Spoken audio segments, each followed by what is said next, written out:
Now, a lot of the hardcore fans have been wondering about the continuity. Since this is a prequel, how much is J.J. Abrams going to change? Well, it's actually explained pretty quickly that the movie involves time travel. Both Spock and some pissed-off Romulans have come back in time.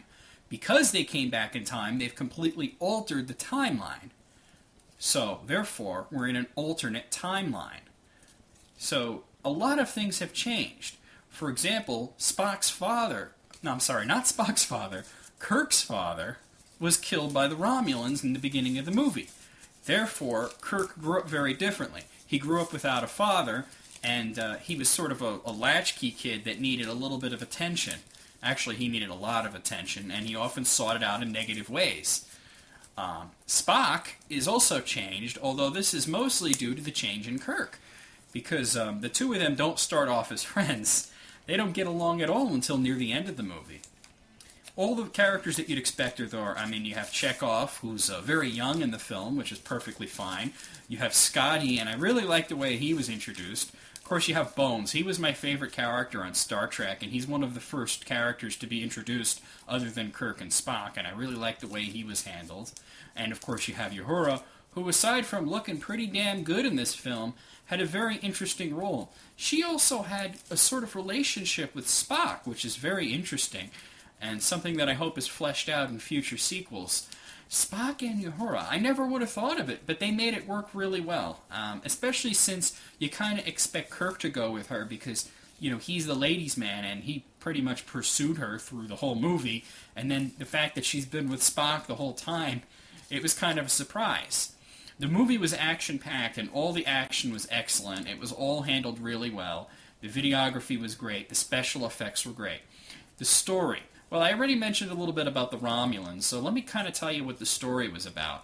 Basically, Romulus was about to be destroyed by a supernova. So Spock, who's now an old man, tries to get there and ignite something called red matter, which would cause a singularity, which he hoped would absorb enough of the explosion to save Romulus. Unfortunately, he doesn't get there in time, and Romulus is destroyed. A mining vessel, led by a Romulan captain named Nero, believes that Spock is responsible for the destruction of Romulus, despite the fact that he tried his best to stop it. I guess they thought since he was a Vulcan that he must hate them and think he's better than them, and that he just wanted to get rid of them, and he purposely didn't show up on time. I don't know. Nero's kind of a dick.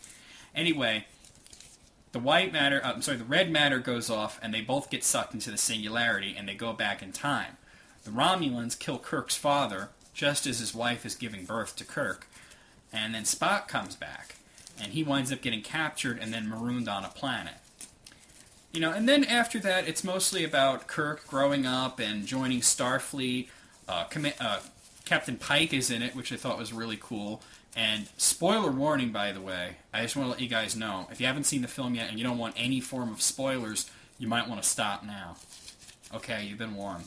You know, as a tribute to the original, Captain Pike is severely injured and winds up in a wheelchair at the end. Although he does wind up becoming Admiral Pike, and he's not horribly disfigured like he was in the original series, and Kirk becomes captain. One also interesting thing is Kirk doesn't become captain very quickly. As a matter of fact, Spock becomes captain.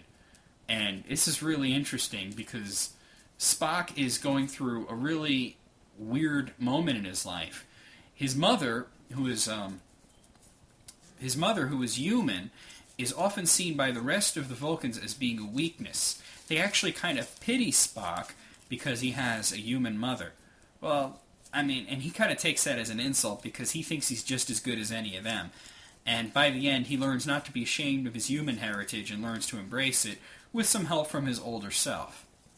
So I thought that was really cool. There's not much else I can say about the film other than it's very enjoyable.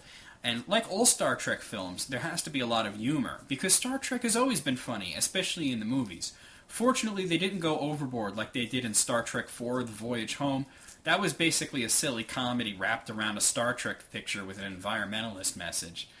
This one is not that at all.